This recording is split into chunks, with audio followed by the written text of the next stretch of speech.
जय जय श्री राधे श्याम। जय जय श्री राधे श्याम। जब श्री राधा रानी को मारने कंस आया। साधकों, मुझसे कई लोगों ने पूछा है, श्री राधा रानी श्री कृष्ण से बड़ी हैं, फिर आपने उन्हें छोटी क्यों बताया? मैं स्पष्टता कह देना चाहता हूँ, मैं जो लिख रहा हूँ इसका आधार शास्त्रीय और प्रामाणिक है। आधुनिक लेखक ही कहते हैं कि श्री राधा कृष्ण से बड़ी थीं। उनके पास क्या प्रमाण है, मुझे आज तक समझ नहीं आया, क्योंकि गर्ग संहिता, ब्रज के संतों की वाणियों में निम्बार्क संप्रदाय, राधा वल्लभीय संप्रदाय एवं चैतन्य संप्रदाय के महापुरुषों ने तो लिखा है राधा श्री कृष्ण से छोटी ही थी। मैं उन प्रमाणों के आधार पर ही लिख रहा हूँ, और नायिका नायक से छोटी हो तभी श्रृंगार रस भी खिलता है। इसलिए प्रमाणित बात यही है कि श्री राधा छोटी थी नंद नंदन से। हरिशरण, धन्य है वो गोद जिसमें श्री राधा खेल रही हैं। धन्य है वो आंचल जिस आंचल में वो आह्लादनी शक्ति प्रकट हुई हैं। धन्य है धरित्री वर्षाना जैसे प्रेम नगर अपने में पाकर। तभी तो कुछ नहीं है, देखते जाओ कंस, जब श्री राधा बड़ी होगी। महर्षि सांडिल्य हंसे और ब्रजनाभ से बोले, देवर्षि नारद की लीला उनके स्वामी श्याम सुंदर ही जाने। कौतुकी हैं नारद जी, उन्हें कौतुक बहुत प्रिय है, सबसे सहज रहते हैं। तुम्हें पता है ना ब्रजनाभ, क्या कंस जैसे राक्षस भी गुरु मानते हैं देवर्षि को, क्योंकि ये उन्हीं की भाषा सहजता में बोल लेते हैं, हम लोग नहीं बोल पाएंगे। अब देखो, चले गए बरसाने से सीधा मथुरा कंस के पास। कंस ने स्वागत किया। स्वागत स्वीकार करने के बाद देवर्षि कंस से बोले, आनंद आ गया तो फल फूल और लीजिए देवर्षि। देवर्षि हंसे। कंस के पीठ में जोर से हाथ मारा और बोले, नहीं कंस, तुम्हारे इन फलों से देवर्षि को क्या आनंद आएगा? आनंद तो बरसाने में आया। बरसाने में? कंस ने पूछा। हाँ, बरसाने में। कीर्ति रानी की गोद में वो शक्ति पुंज, कृष्ण की आह्लादनी शक्ति जो वृषभान की लली, उनके दर्शन करके आया हूँ। आहा, आनंद आ गया। हे कंस, श्री कृष्ण की शक्तियों का केंद्र तो वही है, देवर्षि बोले जा रहे हैं।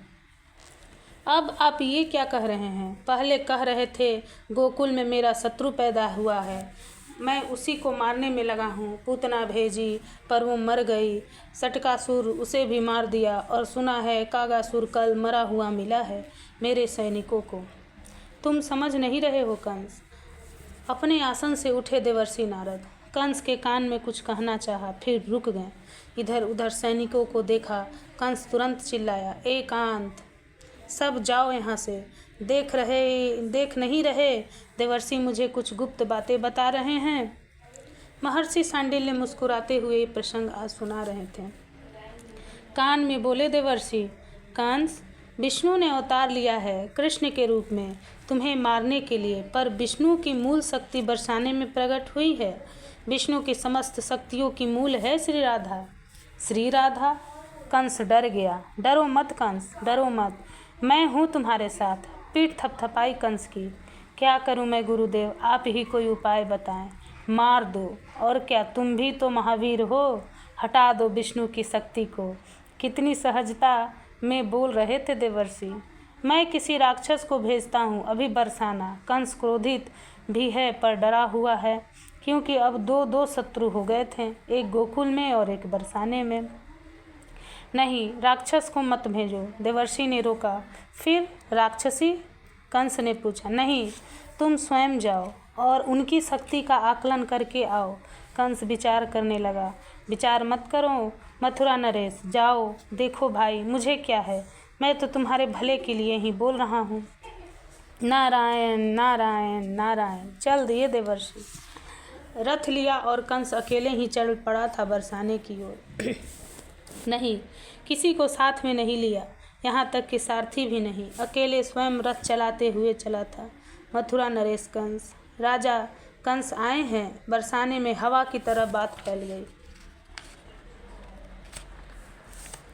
कंस अपने रथ को लेकर घूम रहा है और ग्वालों के घरों में भी जा रहा है। अभी तक किसी को क्षति तो पहुंचाई नहीं है, पर सब डरे हुए हैं। हे वृषभान जी, बरसाने के कुछ प्रधान लोगों ने आकर वृषभान जी से गुहार लगाई थी। डरो मत, कंस हमारा कुछ नहीं बिगाड़ पाएगा, और अगर उसने इस बरसाने की क्षति की तो फिर उसे उसका दंड भोगना ही पड़ेगा। क्रोध से लाल मुखमंडल हो गया था वृषभान जी का, पर बिना विचारे जो करे सो पाछे पछताए सहज हो गए थे वृषभान। युवराज कंस क्यों आए हैं ये पता करो, कहीं बरसाने में ऐसे ही भ्रमण में आए हो। चलो। वृषभान उठे और कंस के पास ही चल पड़े थे। उनके साथ उनके कई ग्वाले थे। युवराज कंस की जय हो, शत्रु को भी सम्मान देना ये वृषभान जी का स्वभाव है। ओह वृषभान जी, उतरा कंस रथ से। आप ठीक हैं? आपके मित्र नंद राय तो यदा कदा आते रहते हैं मथुरा, पर आप नहीं आते। कंस ने वृषभान जी से पूछा। अब मथुरा जैसे नगर में जाने की हमारी इच्छा नहीं होती। बरसाना ही हमें प्रिय है और यहाँ के लोग मुझे छोड़ते भी नहीं। बीच में ही बात को रोकते हुए वृषभान जी ने पूछा, पर यहाँ से समय पर तो पहुँचता है ना? कर नहीं नहीं, कर की चिंता नहीं है। कुछ सोचने लगा कंस। आपकी पुत्री हुई है? स्वयं ही पूछने लगा, क्योंकि कंस समझ गया कि पुत्री के जन्म के बाद ये मुझसे क्यों कहने लगे। हाँ, एक पुत्री हुई है। कंस को क्या कहें इससे ज़्यादा। तो हमें दिखाओगे नहीं? कंस आदेशात्मक भाषा बोल नहीं सकता था, क्योंकि ये ग्वाले भी कम न थे बरसाने के। इनकी लाठी ही पर्याप्त है। पर भोले भाले हैं वृषभान। बिना कुछ बोले अतिथि जानकर कंस को ले चले अपने महल में। आप ये क्या कर रहे हैं? कंस दुष्ट है, उसकी दृष्टि अच्छी नहीं है। फिर मेरी लाडली को मैं क्यों दिखाऊं सबको? कंस को अतिथि कक्ष में बिठाकर वृषभान जी चले गए थे अंतःपुर में। कंस को देखकर चला जाएगा रानी, अब मैं आपकी बात कैसे काट देती कीर्ति।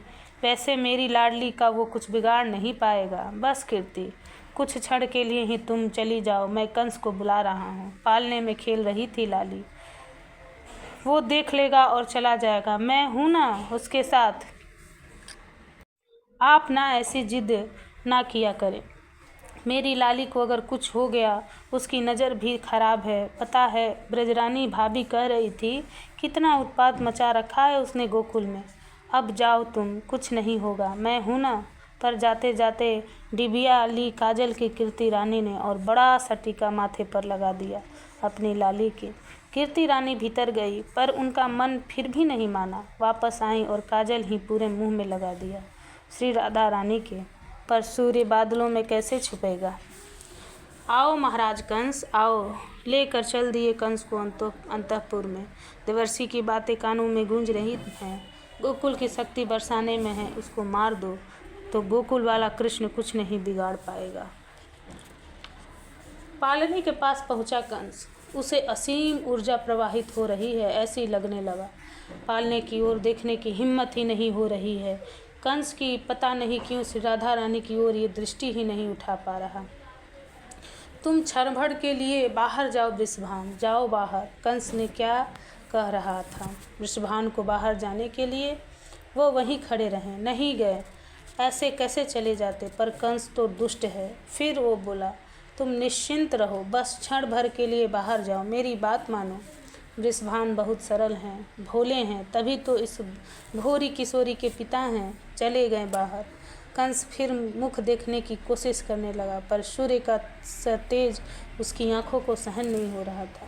उसने सोचा, इस लड़की के पैर पकड़कर फेंक दूं बाहर, तभी मर जाएगी।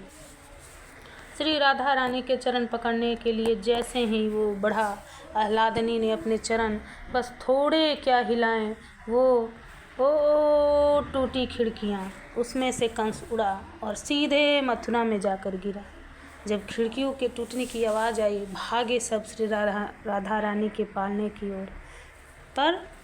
पर लाली तो मुस्कुरा रही है और अपने दोनों चरणों को उछाल रही है, किलकारियाँ मार रही है। कंस कहाँ गया? वृषभान जी इधर उधर ने देखा, खिड़की टूटी है। खिड़की के पास गए। ओह, इसमें से गया कंस? गया नहीं भानु बाबा, हमारी लाली ने फेंक दिया।